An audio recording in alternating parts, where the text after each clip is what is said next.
Assalamu alaikum. My name is Mashidur. আজকে আমি class 5 এর লেসন 2 ফিট অন ফিটটা করাবো। ওকে, তো তোমরা যদি এখনো আমার চ্যানেলটা সাবস্ক্রাইব না করে থাকো তো অবশ্যই করে নেবে, আর পাশে বেল আইকনটি অন করে দেবেন যাতে আমার ভিডিওটা সবার আগে পাওয়ার জন্য। ওকে, আর লাইক অবশ্যই করবে, কারণ এই লাইক দেখেই আমরা মোটিভেশন হয়। ওকে, তো লাইক অবশ্যই করবে। চলো আমরা শুরু করি। আগে বলে দিই যে ফিট অন ফিট মানে কি। ফিট অন ফিট, ফিট মানে হচ্ছে একটা দুঃসাহসিক কাজ, যেটা সাহস ভরা কাজ যাকে বলে। অন ফিট মানে পদযাত্রা। তো ফিট অন ফিট মানে ফিট মানে দুঃসাহসিক কাজ বলতে পারি, আর সাহস ভরা একটা কাজ বলতে পারি, বা একটা কীর্তি বলতে পারি। কীর্তি বলতে পায়ে হেঁটে যাওয়ার কীর্তি। ওকে, এই ঘটনাটা করতে পদযাত্রা, ঠিক আছে, পায়ে হেঁটে কাজটা করছে, ওই জন্য ফিট অন ফিট মানে এটা হচ্ছে একটি দুঃসাহসিক পদযাত্রা। ঠিক আছে, চলো আমরা শুরু করি। Edmund Hillary and Tenzing Norgay were part of the British expedition to Mount Everest in 1953। মানে এডমন্ড হিলারি এবং তেনজিং নরগে, পার্ট মানে অংশ, ঠিক আছে, পার্ট মানে অংশ বা সদস্য বলতে পারি এখানে। British expedition, British expedition, expedition মানে হচ্ছে অভিযান, আর মানে এটাও বলতে পারি কোনো কিছুর উদ্দেশ্যে যাত্রা করাটাকে বলে এক্সপেডিশন। তো ব্রিটিশ এক্সপেডিশন মানে ব্রিটিশদের অভিযানের টু মাউন্ট এভারেস্ট ইন 1953, মানে এডমন্ড হিলারি এবং তেনজিং নরগে 1953 সালের মাউন্ট এভারেস্টে ব্রিটিশ অভিযানের দলের সদস্য ছিলেন। ঠিক আছে, নেক্সট কলোনেল জন হান্ট। এটা কলোনেল বলা যাবে না, স্পেলিংটা হচ্ছে কলোনেল, কিন্তু এটা বলতে হবে colonel. Colonel colonel John Hunt led the expedition. Led মানে নেতৃত্ব দেওয়া বা পরিচালনা করা, বা এখানে আমরা বলতে পারি প্রধান বলতে পারি। ঠিক আছে, দ্য এক্সপেডিশন, এক্সপেডিশন মানে কি বললাম, অভিযান। কর্নেল জন হান্ট সেই অভিযানের কি ছিল, নেতৃত্ব দিয়েছিলেন। লেড মানে নেতৃত্ব দেওয়া বা পরিচালনা করা। তো কর্নেল জন হান্ট সেই অভিযানে কি ছিল, নেতৃত্ব দিয়েছিল। হান্ট সিলেক্টেড, হান্ট বেছে নিয়েছিল, সিলেক্টেড মানে বেছে নিয়েছিল টিম, একটা দল, অফ পিপল মানে লোকের। ঠিক আছে, সে একটা দল বেছে নিয়েছিল, অল অফ হুম মানে যারা সবাই, অল অফ হুম মানে যারা সবাই ওয়ার এক্সপিরিয়েন্সড, এক্সপিরিয়েন্সড মানে হচ্ছে অভিজ্ঞ বা দক্ষ বলতে পারি। ক্লাইম্বার্স মানে পর্বতারোহী, পর্বতারোহী মানে যারা পর্বতে আরোহণ করে বা পর্বতে যারা চাপে তাদেরকে বলা হয় climbers. Okay, Hunt selected a team of people, all of whom were experienced climbers. Hunt একটা দল বেছে নিয়েছিল যারা কি ছিল, দক্ষ বা অভিজ্ঞ পর্বতারোহী ছিল, যারা সবাই কি ছিল, দক্ষ ছিল। ঠিক আছে, Edmund Hillary a climber from New Zealand. Edmund Hillary কোথা থেকে ছিল, যে পর্বতারোহী ছিল এডমন্ড হিলারি সে কি নিউজিল্যান্ড থেকে ছিল। অ্যান্ড তেনজিং নরগে, এবং তেনজিং নরগে ছিল আর শেরপা ফ্রম ইন্ডিয়া থেকে ছিল। আর শেরপা কাদের বলা হয়, যারা তিব্বতে বাস করে। ঠিক আছে, তিব্বতে বাস করে আর পাহাড়ে চড়তে খুবই পটু, পাহাড়ে চড়তে খুবই দক্ষ থাকে, তাকে শেরপা বলা হয়। ওকে, আর তিব্বতের পাশে থাকে এরা বিশেষ জাতি একটা। ঠিক আছে, তিব্বতের পাশে থাকে, এবং শেরপা বলতে পাহাড়ে চড়তে খুবই একদম কি হবে, পটু। ফ্রম ইন্ডিয়া মানে ভারত থেকে। Edmund Hillary a climber from New Zealand and Tenzing Norgay a Sherpa from India. মানে এডমন্ড হিলারি নিউজিল্যান্ড থেকে এসেছিল এবং তেনজিং নরগে ভারত থেকে এসেছিল। ঠিক আছে, we are among the 11 chosen climbers. 11 মানে হচ্ছে 11, chosen মানে পছন্দ করা বা বেছে নেওয়া, among মানে মধ্যে, climbers মানে পর্বতারোহী, এবং 11 জনের মধ্যে তারাও 2 জন ছিল। মানে কর্নেল জন হান্ট 11 জনকে বেছে নিয়েছিল, তার মধ্যে নিউজিল্যান্ডের এডমন্ড হিলারি এবং ভারত থেকে তেনজিং নরগে তার মধ্যে ছিল। ওকে, চলো next. After months of planning, after মানে পরে, মান্থস মানে হচ্ছে কয়েক মাস। দেখো এখানে মান্থস, এখানে ইয়েস লাগানো আছে, মানে এখানে প্লুরাল করা হয়েছে, মানে এটা এক মাস না, এক মাসের বেশি। ঠিক আছে, তো কয়েক মাস বলতে হবে এখানে। অফ প্ল্যানিং, প্ল্যানিং মানে পরিকল্পনা। এখানে কয়েক মাস কেন বলবো, কারণ এখানে আমার উল্লেখ করে বলেনি যে 1 মান্থ না 2 মান্থস, কিছু উল্লেখ করে বলেনি, ঠিক আছে। আফটার মান্থস অফ প্ল্যানিং মানে হচ্ছে কয়েক মাস পরিকল্পনা করার পর, প্ল্যানিং মানে পরিকল্পনা। দেখো আমরা কোনো একটা কাজ করতে গেলে পরিকল্পনা করতে হয়, ছক করতে হয়, প্ল্যান করতে হয় যেভাবে কাজটা করতে হবে। তো তারা সে হুট করে কিন্তু এই কাজটা করেনি, কারণ আগে প্ল্যান করা আছে। তো কয়েক মাস পরিকল্পনা করার পর দ্য টিম, সে দলটা বিজ্ঞান মানে শুরু করেছিল টু ক্লাইম্ব, ক্লাইম্ব মানে চাপা, তারা চাপতে শুরু করেছিল। Okay, out of all the climbers on the expedition, only 4 would get a chance to make an attempt to reach the summit. Out of all the climbers মানে হচ্ছে পর্বতারোহীদের, সমস্ত পর্বতারোহীদের মধ্যে, অন দ্য এক্সপেডিশন অভিযানের, ঠিক আছে, মানে অভিযানের সমস্ত পর্বতারোহীদের মধ্যে, অনলি মানে শুধুমাত্র, 4 মানে 4, উড গেট আ চান্স মানে সুযোগ পাবে, চান্স মানে সুযোগ পাবে, to make an attempt to reach মানে পৌঁছানো, অ্যাটেম্পট মানে চেষ্টা, আর সামিট মানে হচ্ছে শিখর বা চূড়া, ঠিক আছে। যেমন এই কলমটা সব থেকে উঁচু শিখা এখানে, ঠিক আছে, কোন একটা কলম, সেই কলমের সব থেকে উঁচু জায়গা, যেমন এটা কলমের যে উঁচু এটা, তাহলে এটা কলমের সব থেকে শিখর বা উঁচু হচ্ছে এটা, তো হচ্ছে শীর্ষ বা শৃঙ্গ বলতে পারি বা চূড়া বলতে পারি। তো এখানে বলছে যে সে অভিযানের সমস্ত যে পর্বতারোহী ছিল তার মধ্যে 4 জনই সুযোগ পাবে সেই চূড়া বা পর্বতে সে শীর্ষের স্থানে পৌঁছানোর জন্য 4 জন সুযোগ পাবে, তাহলে 11 জনের মধ্যে 4 জন সুযোগ পাবে।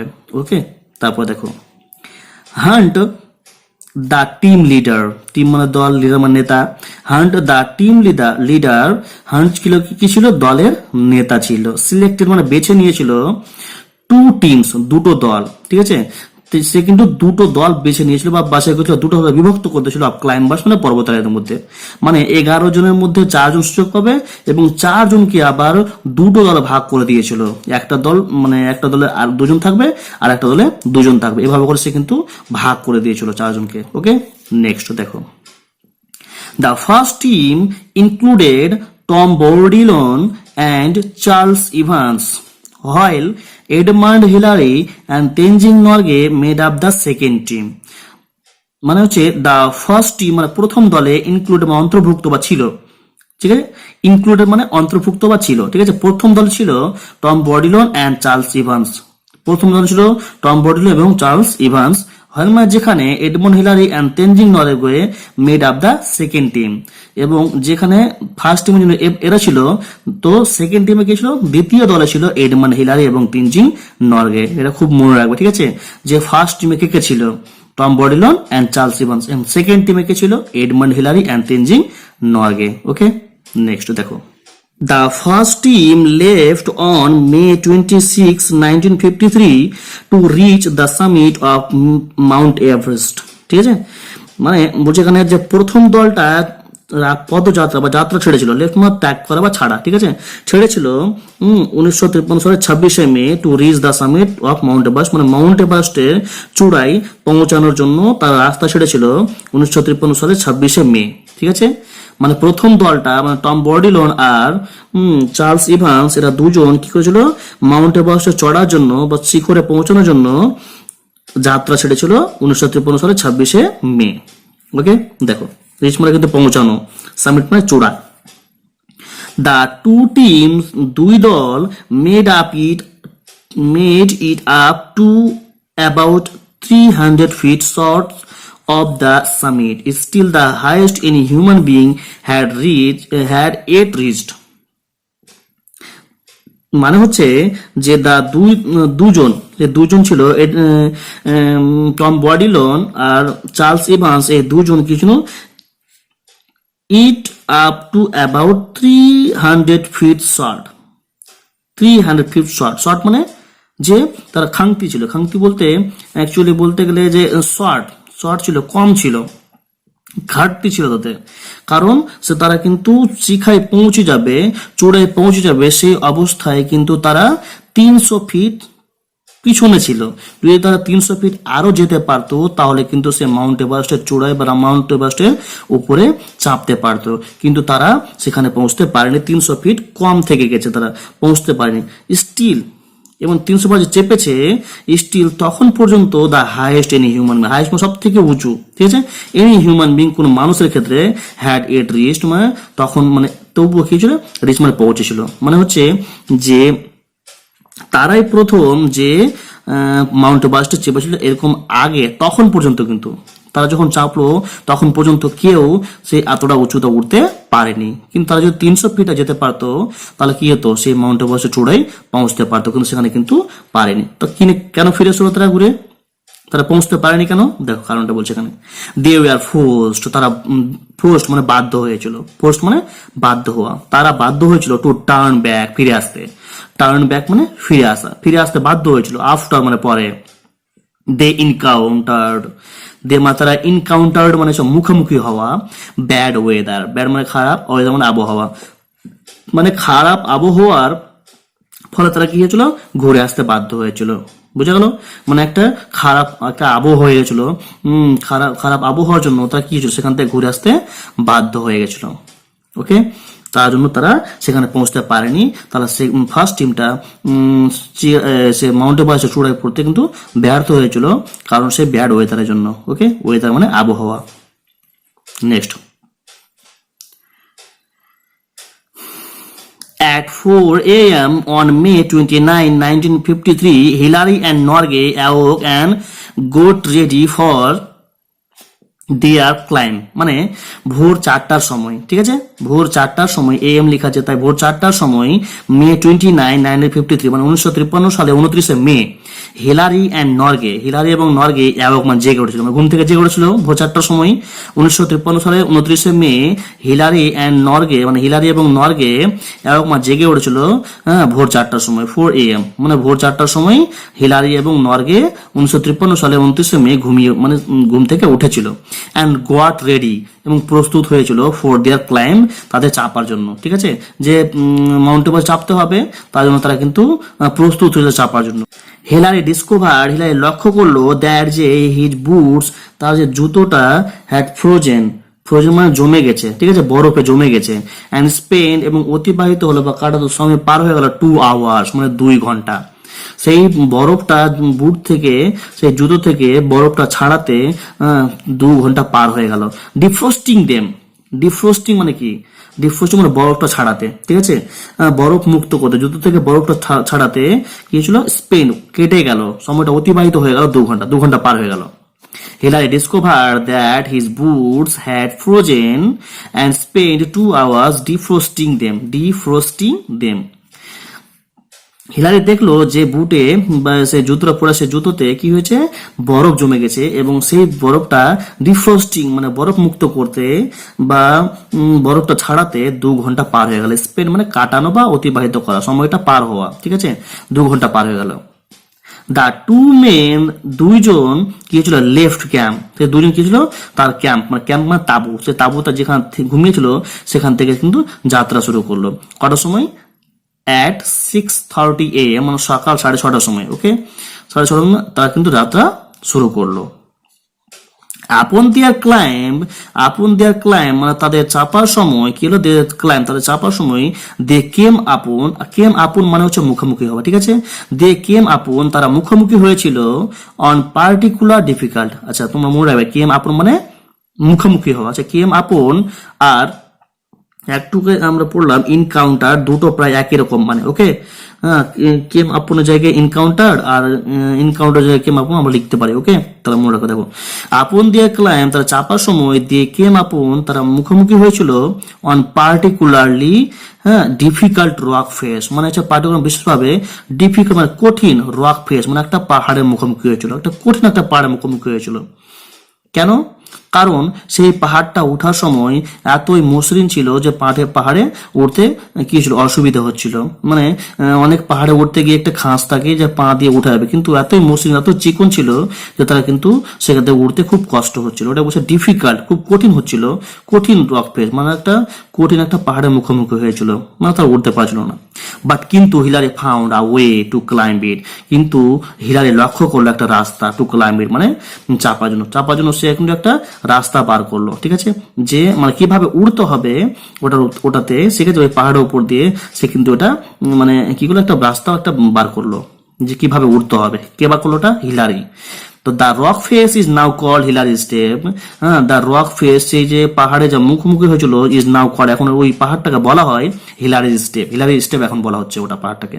কারণ কারণটা হচ্ছে যে হিলারি জিনিসটা করেছিল, সেটা তৈরি করেছিল বলে এটাকে হিলারি স্টেপ বলা হয়েছে। ওকে, তো সেটা হিলারি কিন্তু সেই পাহাড়ে ওটা কেমন করে উঠবে সে কিন্তু ওটা বার করেছিল বলে এটা কি হচ্ছে হিলারি স্টেপ, এখন ওই পাহাড়টার নাম দেওয়া হয়েছে।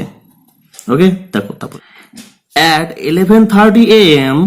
সকাল 11:30টার সময় হিলারি এবং নর্গে রিস্ট মানে পৌঁছে গেছিল কোথায়? দ্য সামিট, সেই চূড়ায়, বা সে মাউন্ট এভারেস্টের চূড়ায় শীর্ষস্থানে সব থেকে উঁচুতে পৌঁছে গেছিল মাউন্ট এভারেস্টে। ঠিক আছে, সকাল 11:30টার সময় তারা কিন্তু হিলারি এবং নর্গে সেই মাউন্ট এভারেস্টের শিখরে পৌঁছে গেছিল। রিস্ট মানে পৌঁছে গেছিল। রিচ এর 2 নম্বর ফর্ম হচ্ছে বা পাস্ট ফর্ম হচ্ছে রিস্ট। ওকে, তো সব মানে শিখর রিস্ট মানে পৌঁছেছিল। তো তারা মাউন্ট এভারেস্টে শিখরে উঁচুতে পৌঁছে গেছিল কটার সময়? সকাল 11টার সময়। ওকে, দেখো হিলারি গিয়েছিল রিস্ট মানে পৌঁছে গেল কার কাছে? আউট টু শেক মানে নাড়ানো, মানে হ্যান্ড শেক করার জন্য, হাত মেলানোর জন্য। নর্গের হাতের সঙ্গে হাত মেলানোর জন্য কে গিয়ে গেল? হিলারি গিয়ে গেল। আমরা চেপে গেলাম, তো একটু হাত মেলানোর জন্য সে কিন্তু হিলারি কিন্তু এগিয়ে গেল নর্গের কাছে। বাট কিন্তু নর্গে গিয়ে ভীম, কিন্তু নর্গে তাকে দিল, গিয়ে মানে দেওয়া, তাকে দিল আহাক, মানে একটা তাকে গলায় জড়িয়ে ধরলো। ইন রিটার্ন মানে হচ্ছে অ্যাকচুয়ালি বলতে গেলে ইন রিটার্ন একসঙ্গে মানে হবে, আর এটা মানে হবে পরিবর্তে। ঠিক আছে, মানে তাকে কিন্তু হ্যান্ডশেক করতে ছিল, কিন্তু তার পরিবর্তে নর্গে তাকে হ্যান্ডশেক করলো না, কি করলো? তাকে গলায় জড়িয়ে ধরলো।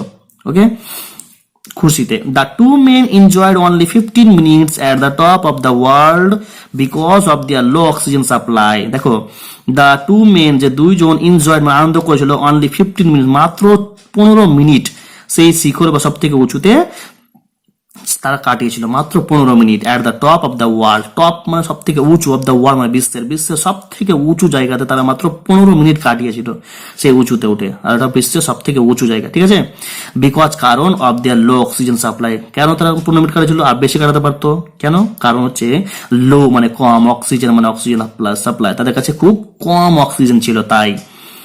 ঠিক আছে, আর একটা কথা বলে দিই, সব থেকে উঁচুতে তুমি যতই উঠবে ততই তোমার অক্সিজেন কম থাকবে। ওকে, ওটার জন্য তাদের অক্সিজেন সিলিন্ডার ছিল তাদের কাছে, সেটা প্রায় কমে গেছিল, মাত্র অল্প ছিল, আর ওটাতে 15 মিনিট থাকা যেত, তার জন্য সে 15 মিনিট থাকার পর এখান থেকে নেমে গেছিল। তারা অতিবাহিত করেছিল দেয়ার টাইম, তাদের সময়টা কিভাবে কাটিয়েছিল 15 মিনিটটা? ওটাই বলছে টেকিং ফটোগ্রাফস, কিন্তু ফটো নিয়েছিল, অ্যান্ড এনজয়িং মানে আনন্দ করেছিল, দা ভিউ মানে দৃশ্য দেখে, ভিউ মানে দেখে। ঠিক আছে, সে দৃশ্যগুলো দেখে শিখিয়েছিল, তারা আনন্দ করেছিল। তো বলছে they spend their time taking photographs and enjoying the view, মানে তারা কিন্তু সেখানে কাটিয়েছিল দেয়ার টাইম, তাদের সময়টা, সে 15 মিনিটটা টেকিং ফটোগ্রাফ নিয়ে, টেকিং মানে ফটোগ্রাফ ছবি নিয়ে, মানে ছবি কিছুটা তুলেছিল। ঠিক আছে, অ্যান্ড এনজয়িং দ্য ভিউ, এবং বাইরে মানে সেখান থেকে চড়ে সব দৃশ্য করে দেখে আনন্দ করছিল। নর্গে প্লেসড আ ফুড অফারিং টু গড, মানে নর্গে গেছিল প্লেস মানে রেখেছিল ফুড মানে একটা জায়গায় রেখেছিল, ফুড মানে একটা খাবার, অফারিং টু গড মানে ঈশ্বরকে খাবার দেওয়ার জন্য। ঠিক আছে, মানে ঈশ্বর কি করলো? একটা খাবারের উদ্দেশ্যের জন্য একটু রেখে চলে আসলো, সব থেকে উঁচু জায়গা তো, কারণ পৃথিবীর সব থেকে উঁচু জায়গা ওটাই তো, সেই জন্য সে কিছু খাবার সে কিন্তু রেখে চলে আসলো ঈশ্বরের জন্য। হোয়েন মানে যখন দেয়ার 15 মিনিটস এরা, যখন তাদের 15 মিনিট হয়ে গেল, যখন পার হয়ে গেল, হিলারি এবং নর্গে কি হলো? মেড দেয়ার ওয়ে ব্যাক, মানে তাদের পথটা ব্যাক মানে ফিরে আসলো, ডাউন মানে নিচে, দা মাউন্ট মানে সেই যে পর্বত। ঠিক আছে, সেই পর্বতের হয়ে সে কিন্তু নিচে নেমে গেল। ঠিক আছে, when their 15 minutes were up, Hillary and Norge made their way back down the mountain. যখন তাদের 15 মিনিট হয়ে গেল বা কেটে গেল, তখন হিলারি এবং নর্গে কি হলো? তাদের মাউন্টেন বা সে পর্বতে দিয়ে নিচে নেমে আসলো। ওকে, তো that is the final part, full part actually. Okay, তো যদি এখনো আমার চ্যানেলটা সাবস্ক্রাইব না করে থাকো তো অবশ্যই করে নেবে, আর লাইক অবশ্যই করবে। ঠিক আছে, আর সাবস্ক্রাইব করার সময় বেল আইকনটি অবশ্যই অন করে নেবে। ওকে, আর চলো আমরা ওয়ার্ড মিনিং গুলো দিয়ে দিই, তাহলে তোমাদের করতে সুবিধা হবে। ফিট মানে দুঃসাহসিক কাজ। এক্সপেডিশন মানে অভিযান বা উদ্দেশ্য নিয়ে যাত্রা করাটাকে বলা হয় এক্সপেডিশন। লেড মানে নেতৃত্ব দিয়েছিল, সিলেক্টেড মানে বেছে নেওয়া, এক্সপিরিয়েন্স মানে হচ্ছে অভিজ্ঞ বা দক্ষ, ক্লাইম্বার্স মানে পর্বতারোহী, সারপা মানে হচ্ছে শেরপা মানে পাহাড়ে চড়তে দক্ষ, চুজেন মানে হচ্ছে বাছাই করা, প্ল্যানিং মানে পরিকল্পনা, ঠিক আছে। চোজন মানে হচ্ছে বাছাই করা, প্ল্যানিং মানে পরিকল্পনা, চান্স মানে সুযোগ, রিচ মানে পৌঁছানো, সামিট মানে চূড়া বা শিখর, ইনক্লুডেড মানে অন্তর্ভুক্ত বা ছিল, সর্ট অফ মানে ঘাটতি, আর ফোর্সড মানে বাধ্য হয়, ঠিক আছে, বা বাধ্য হওয়া, টার্ন ব্যাক মানে ফিরে আসা, ইনকাউন্টার্ড মানে হচ্ছে মুখোমুখি হওয়া,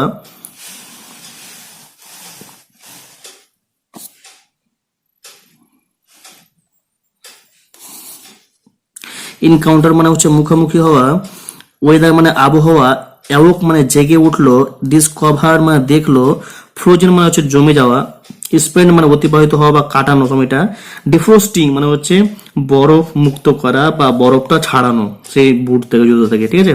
ক্যাম্প মানে তাঁবু, পার্টিকুলারলি মানে বিশেষভাবে, আর ডিফিকাল্ট মানে হচ্ছে কঠিন। হাগ মানে জড়িয়ে ধরা, ইন রিটার্ন মানে পরিবর্তে, এনজয়েড মানে হচ্ছে উপভোগ করলো বা আনন্দ করেছিল, সাপ্লাই মানে সরবরাহ, আর ফটোগ্রাফস মানে হচ্ছে ছবি। That is the full part. তোমরা যদি এখনো সাবস্ক্রাইব না করতে থাকো তো অবশ্যই করে নেবে, আর পাশে বেল আইকনটি অন করে নেবে, আর লাইক কমেন্ট অবশ্যই করবে। আসসালামু আলাইকুম।